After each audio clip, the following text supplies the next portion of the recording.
Ladies and gentlemen, welcome back to another Gotham openings video. I've made a lot of different videos here on YouTube for openings with white and black. Some are gambits, trying to get you to win in very quick amount of time, like 8 moves, 10 moves, or something like that. But today, we are actually looking at a defense that many of you have requested, and that is the Nimzo-Indian Defense.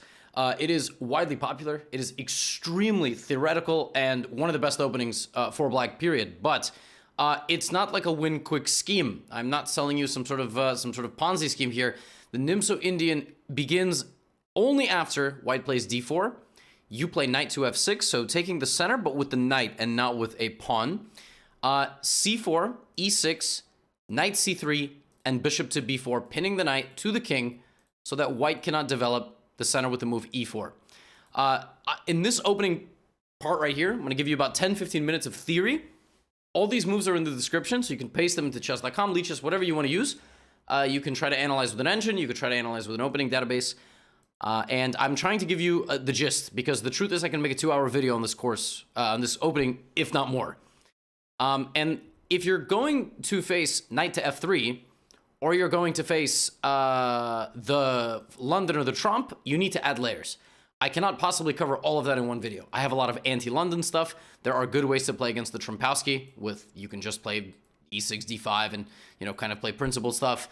And against knight to f3, in many ways, you can actually fuse the two together, the Nimzo and the Queen's Indian Defense, for example. So you can fuse knight f3, knight c3 kind of together if you try to get the same positions. If you're like 2100, you're gonna need to probably learn d5, or, you know, you could go for the Bogo Indian, but today we are covering bishop to b4.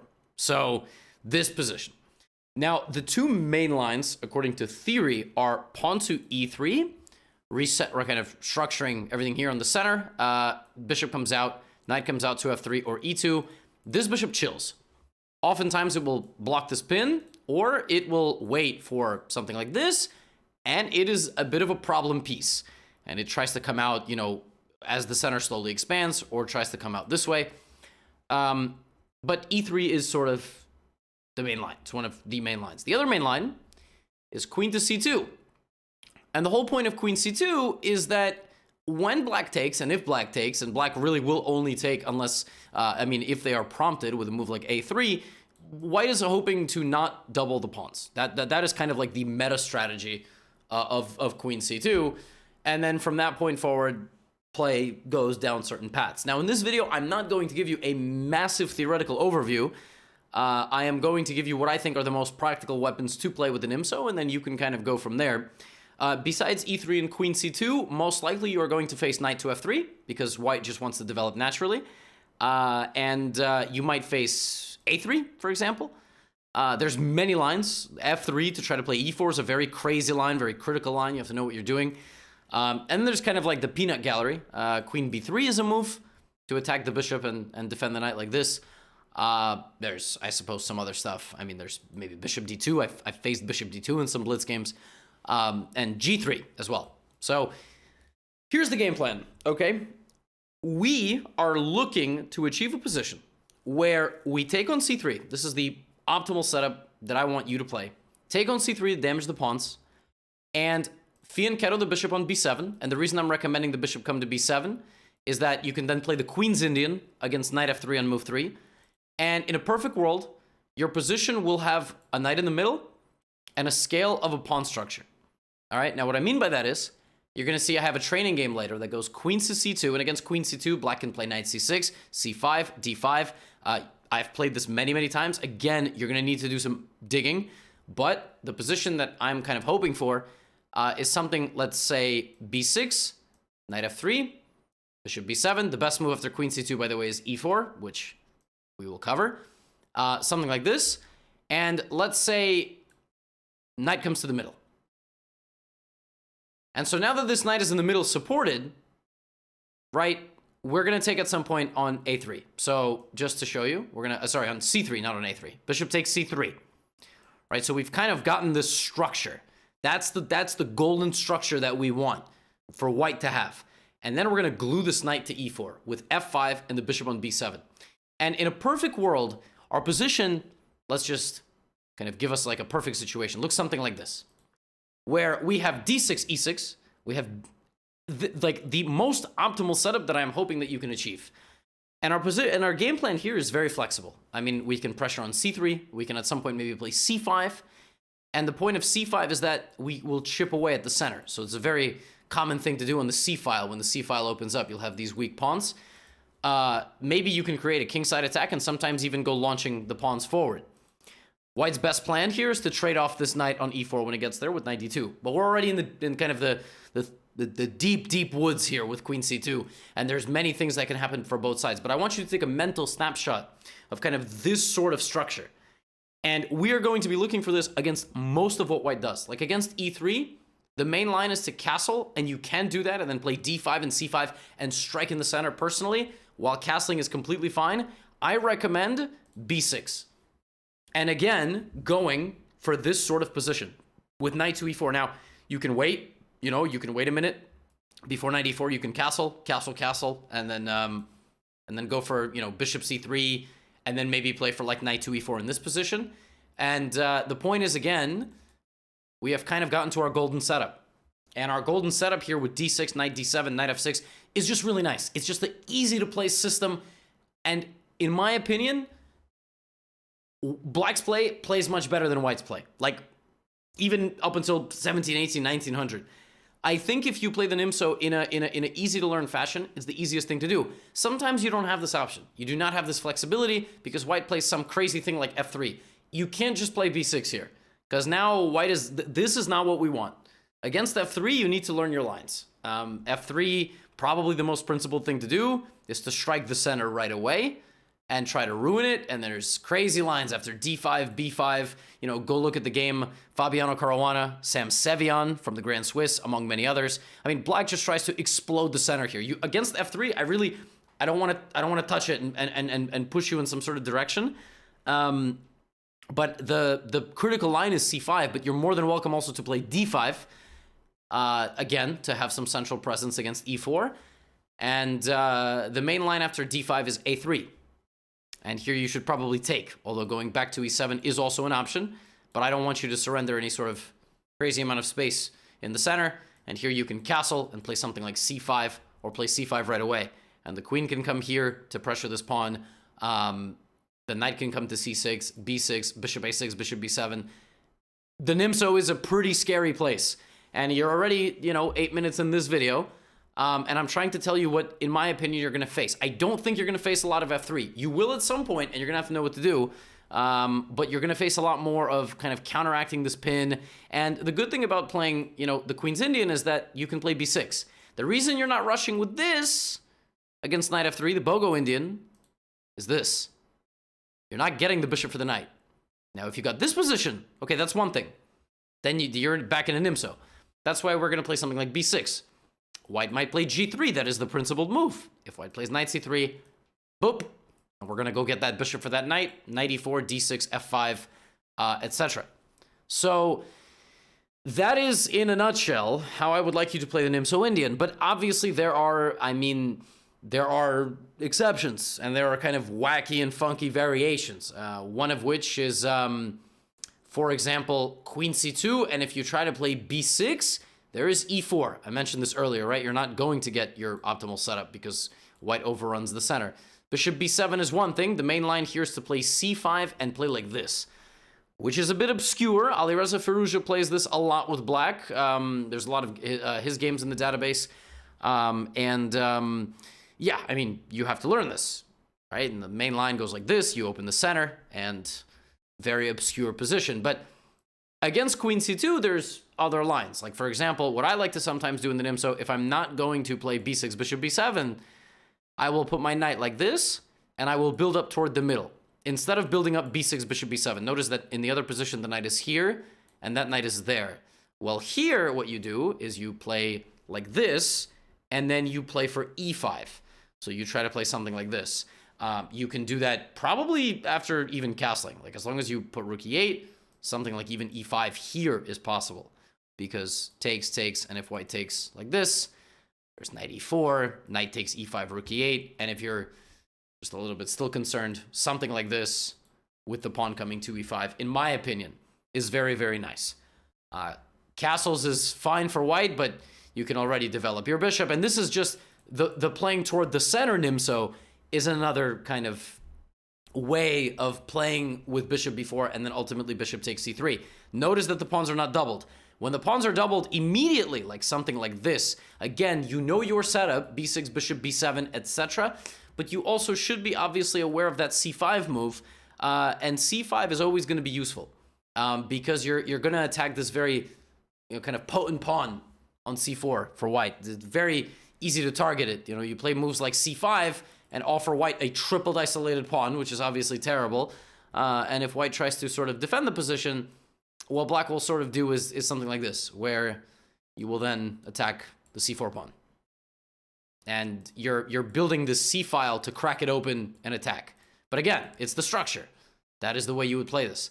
And that's about it. I mean, I've sort of been, at this point, I either have to go super in depth or I need to, you have to look at practical examples. So you have to study a little bit of the theory and then you need to get playing. Now, if you're watching this as a high-rated player and you're a bit unsatisfied, you're like, what the hell, I wanted a whole masterclass. That is not my purpose as a creator ever. I never am trying to make 2 hours of footage and content here because while I do respect that, a lot of that stuff, like the Nimzo-Indian, is honestly like in course form. And there are other channels who do that on YouTube. They will sit there for hours at a time and just kind of analyze. And God bless them. And if you want to do that, you can. I've put the moves in the description. You can go play around with them on any other place you want. And from here on out, you just kind of got to get playing. You got to see what white is doing, which main line white goes for in the Nimzo-Indian after knight c3, bishop to b4. I've got 2 practice games coming up in this video against 2 of my subscribers to hopefully give you a little better understanding of the positions against quite strong players, by the way. So, yeah, I hope you enjoy. All right, game 1. We have Mr. Trezarek, who played in a recent video and blundered very early, so wanted redemption. We have d4, knight f6, c4, e6, knight c3, bishop b4, and Eric plays queen c2. So queen c2, like I said, is the main line. It's also the most annoying line. But the good news for you is that you're probably playing against people who don't always know what they're doing. Now, if we're trying to get to our desired setup, I'm going to go b6 here and try to go for bishop b7. I don't know if Eric has learned the critical line e4, and it clearly shows that he hasn't looked at it, which is good for us because we're just kind of getting our traditional Nimzo setup here. At some point, a3 has to go with queen c2. Otherwise, white's position just can't really make any progress. And bishop g5 is played. So he kind of, he goes back to this setup. I think he mentioned before recording that this is what he likes to play. I'm going to throw in h6 because this is a very standard antidote. And now, this g5 knight e4 combination is always very interesting. We can also like castle first. We can also maybe play d6, although after queen a4 check, are we losing that bishop? It's always a good thing to keep in mind. You might accidentally leave the bishop there. You might go like castles, e3, and then like d6, g5, knight e4. But if you're going to commit to knight e4, you really should do it early. So you should do it like this. And the reason being that if white gets a little bit more time, white is going to consolidate everything. So now white is going to play for bishop d3. We have f5 and d6. Doesn't really matter what order. I also wonder if we can play for h5, like right now, actually. But I'm gonna kind of play the more obvious and natural looking move. Bishop to e5 is totally a thing. It definitely looks like a thing. d6, and oh my gosh, I just blundered queen a4. The move that I was trying not to blunder, I just blundered, and luckily he didn't. I mean, oh my goodness, I should have just taken on c3. Why did I not? Oh my gosh, that's so embarrassing. I mean, I just like absent-mindedly played d6 after telling you that you need to be careful about queen a4. I should have either castled or... Whew. Okay, well, that could have been a disaster. Luckily, disaster has been mildly avoided. And now you get to see like a really dynamic and interesting position. And knight d2 is actually very thematic. So as I told you about in the intro, this is a very standard way of trying to kind of clear my knight out of the middle. I can take, I can also play knight f6 and reinforce my knight, but then f3 is going to come. I think I will take. And now we have an interesting situation, because I can go for h5, h4, and completely sacrifice all my development. You'll notice that I'm not even considering c5 against the double pawn structure here, because that's not what we're playing for. We're playing for this open diagonal. h5 is very interesting. Assuming white is going to play f3 pretty soon. There's also potentially queen f6, e5, like just trying to build. I can't play e5 right away. I could also go for short castle. Very interesting position, I have to say. I don't know. I actually don't know what to do. It's just a very I'm gonna go h5. I mean, and there's f3. I don't know why Eric is like playing every move instantly. So h4.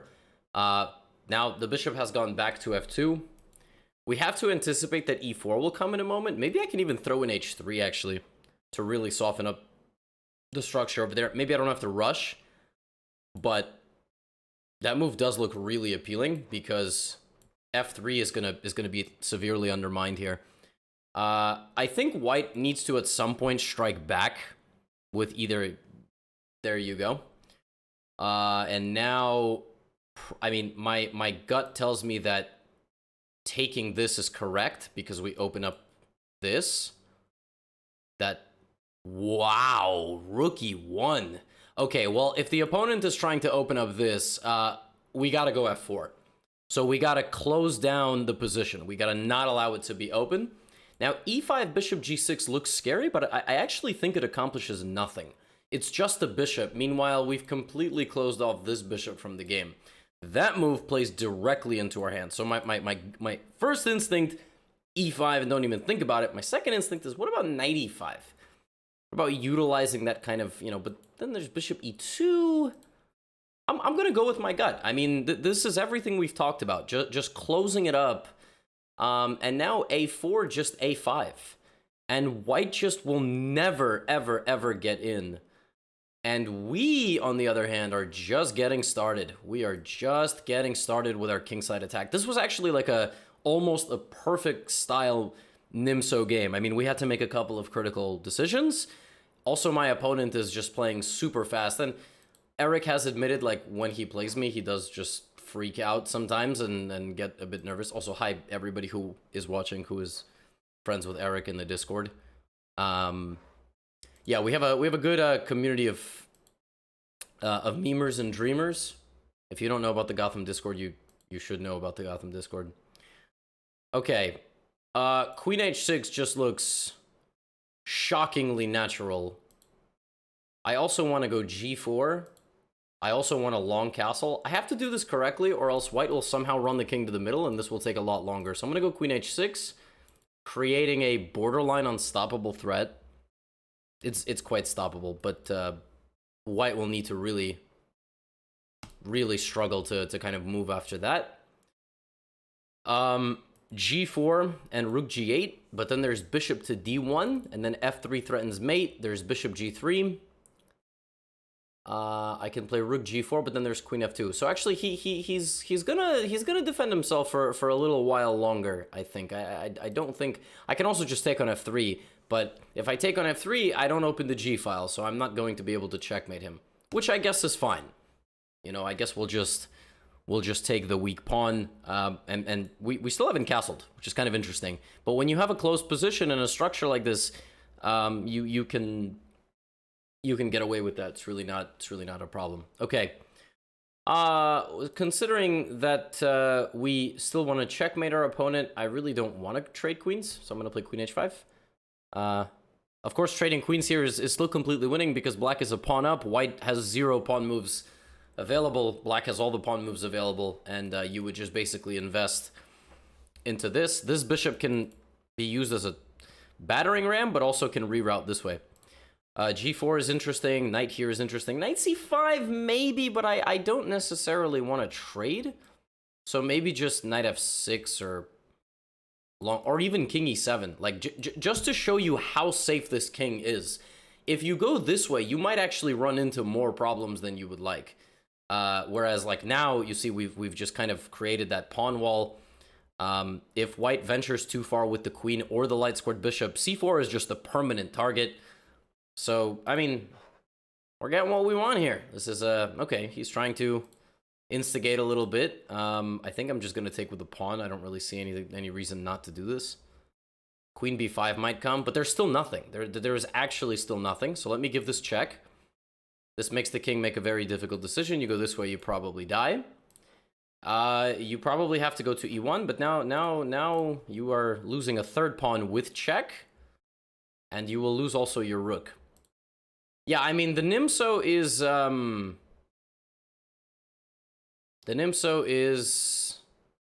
awesome. If this game hasn't convinced you yet, then maybe the next game will. Okay, so I guess we can just take the rook because the bishop is not going anywhere. And, okay, queen takes d1. Should be a mate. Or at least we'll win the rook. So f3 check. By the way, these pawns end up coming in handy. King g3. There's no checks here with the queen, so we're going to play queen takes rook. And queen g2 is mate. This is checkmate. So, what did my opponent do wrong that game? Well, first of all, b6, I mean, e4 is the critical move. That's the whole test of the black position. I mean, g5 is fine. You can also, like, you know, castle. I decided to play this in the most aggressive way. And then, oh my god, I mean, queen a4 I thought was just winning. I think it's not.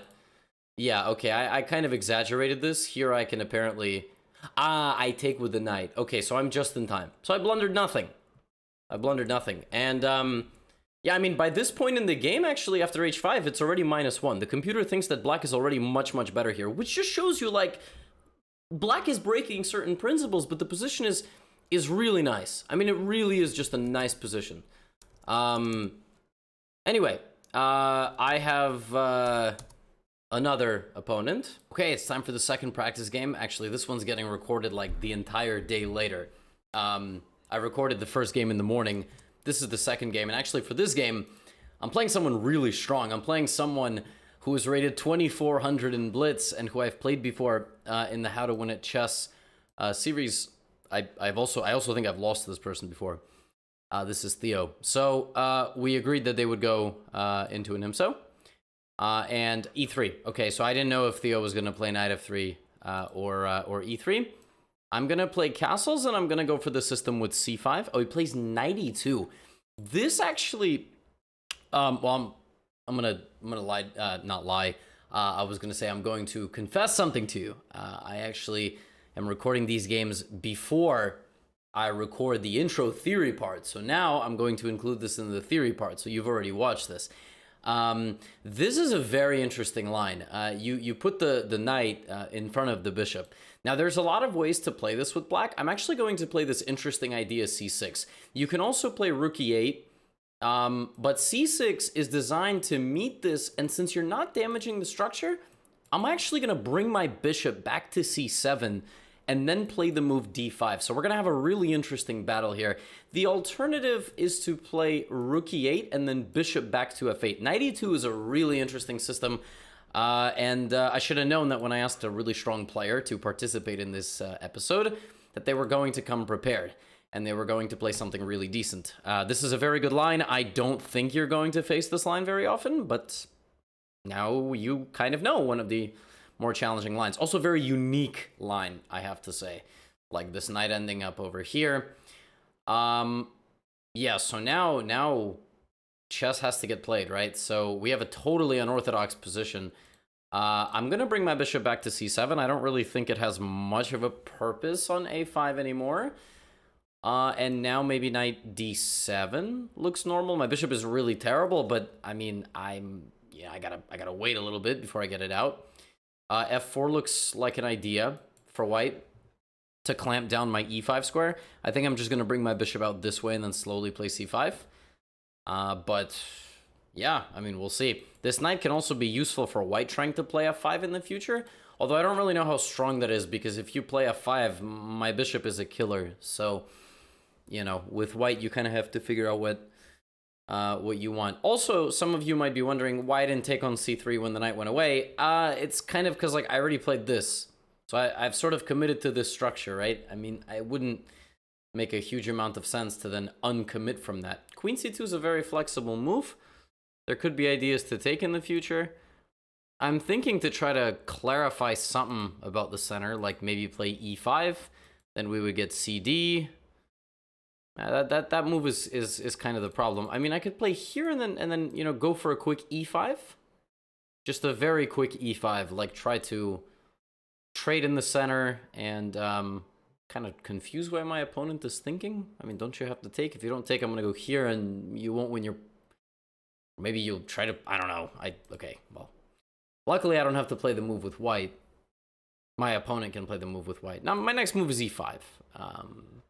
And then, you know, white still has this problem of the Nimzo bishop. As we've seen, this bishop kind of is a little confusing where to move.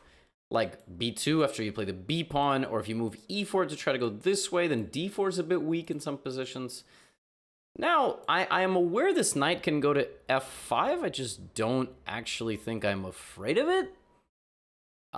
Because I always have this, and also I don't actually know what the knight is attacking on f5. Nothing is under attack. It just looks good. I anticipate that at some point the rook needs to go to d1 to replace where the queen was standing. White does not want to make this trade because I just win time, and then I take over the initiative. So I completely solve my problems of being passive, timely pawn break. But I actually still think I'm probably trying to equalize here. If I'm being honest, I mean, I think white can still pose me some problems. Okay, I'm gonna take, and while I am opening up white's bishop, I think I'm about to create a very annoying blockade on this square. So that's an isolated pawn. That's what you're seeing. And the isolated pawn, the square in front of it, we are doing a very nice job blockading it. But yeah, I mean, white still gets very good attacking chances. That's kind of the risk we run of breaking out of a passive situation. I could play g6, but that makes this very weak. Bishop g5 right now, I'm just going to go h6, I think. I mean, bishop g5, just h6, get rid of the bishop. That's not a problem. But yeah, I mean, we're going to see. I think we're okay. I think we're okay. It would be really nice if I could trade the light squared bishop, actually. But I don't really want to do the trade like this, because then my pawn here is just, like, super weak. But who knows? Maybe then I push it, right? I mean, I already cleared out one thing on e5. I might as well clear out the second. I don't actually think bishop e6 is that bad of a move. But it's not something I really want to play. And then probably this is next. This bishop just can't really move anywhere easily. If I could teleport it to g6, I probably think black is just better. And also one thing I haven't mentioned whatsoever is the fact that this pawn is just under attack. I just assume it will be protected, but I mean, if my opponent gives me the pawn, okay, so now, yeah, so here, look, take, and I can take on d4, right? That's just a very clean winning of a pawn. The question is that too risky? Because then it's white's move. And white might have something. Take, queen d4. The bishop comes out to g5, maybe. The rooks get connected. That looks terrifying. I'm not gonna lie. That looks really scary if I allow that. I can go g6, but then the bishop is gonna get out, right? So this idea to close. Knight f5 is a very good move. I mean, I might just have to call the bluff here and just take the pawn. But it does look very scary. But okay, I'm gonna do it. I mean, at the end of the day, you're giving me a pawn. I'm gonna take it. Now, bishop g5. I want to play queen e5, which threatens mate and a queen trade. And I mean, if I can trade some pieces, I'm just in good shape. Like queen e5, queen h4, or something. Yeah, I think that's what we're gonna do. We're gonna take the pawn, and then we're gonna just try to trade some pieces off and just be a pawn up. That's gonna be a pawn up. And time obviously is also on our side. Time is on our side, obviously. It's just good to be up 2 minutes in a blitz game.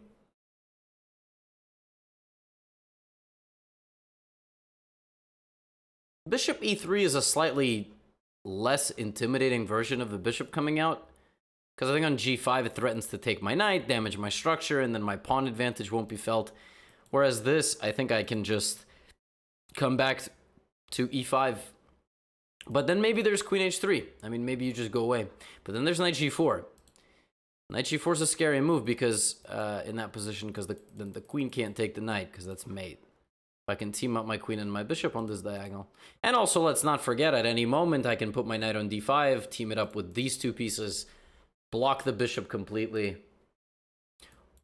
Admittedly, it can still go to b1, but that looks like a step in the wrong direction by white.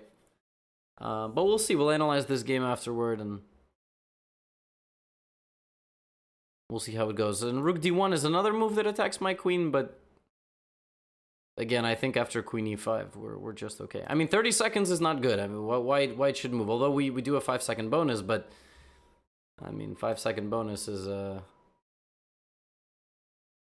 you know. Okay, yes. 15 seconds. I guess my opponent is slowly realizing that this attack is not going to work out, but they do gain some time back. And now I want to take. Yeah, but I have to decide if I want to take this very second or first I want to trade a rook. If I trade a pair of rooks and then I go, oh, but then I'm pinning myself, which is actually kind of annoying. What about, okay, let's throw in h6. I doubt we get taken. I highly doubt we get taken. Okay. But we just played h6. Thinking takes. I really want to play this move and then put this knight on d5. Then maybe c4, but then knight c3. So maybe here, here, here. Bishop takes, knight takes, c4. Knight b6 back. Then I also have rook d8. Take, something like rook e1, bishop c3, take, maybe g5, bishop g3, and I mean it looks like a very good position for black at that point, but I also don't need to go. I mean, I don't have to do anything. It's kind of what I'm trying to say. But I mean, I can also go for it. There's like rook d2, rook d3, some lines. Or do I take on c3 and just put my knight on d5? Very difficult decision if you are currently watching this. I think I am going to go with rook d8 first. I'm going to do it like this. I think there's just no need to allow, oh. Okay, I suppose that's also possible. But I think this allows me to clear off a rook, or maybe take on c3 first, then clear off a rook, and then put my knight on d5. Take, c4, knight back to b6, c5, knight d5. We're calculating a lot, but I mean, I think it's good. He's gonna take now rook d1. I also have this move, which I mean, I don't actually have to trade. I can just play knight e4, maybe a rook d3. But I'm gonna play this. I mean, I think white really should take. He could play rook d3, but then we're threatening some sort of checkmate, which is kind of annoying. He does play rook d3. Nothing wrong with threatening mate. So we're just a clean pawn up. I mean we are winning. We just actually have to win now, which is sometimes easier said than done. Ooh, this is a very annoying move because we actually just completely prevent c4, and the bishop is hanging. So now I think we can just do this. I mean, this is actually kind of disrespectful. Oh gosh. But there is that. But there is knight c4. It's like it's never over. Knight c4 might allow bishop b3, which is just so gross. That is just so gross. I mean, just when you take your foot... Oh my gosh. Bishop b3, really? That is craziness. And somehow my opponent can escape that. I'm gonna play king h7. I'm not even sure that was a smart move. My opponent's putting up a really good amount of defensive resistance here, which is just... It's actually very annoying. Because I just wanted this game to end. If I'm being completely honest. Oh man. Now we have g6, rook f3. Okay. Let's go. Now the rook has to move, but rook d5 there is just pawn takes. There's some discovered attack on my piece there. I'm just gonna go back to g8. Yeah, I mean, you know, good players are gonna put up resistance. What can I say? I have a do I have a trap? Maybe I should just get out of the way before I do something stupid. Rook c4, rook c4. We're going for this pawn. Looks very hard to defend, actually. Bishop d4. There's also bishop b4, and then I might hang checkmate, which would be so funny. Luckily, I saw it.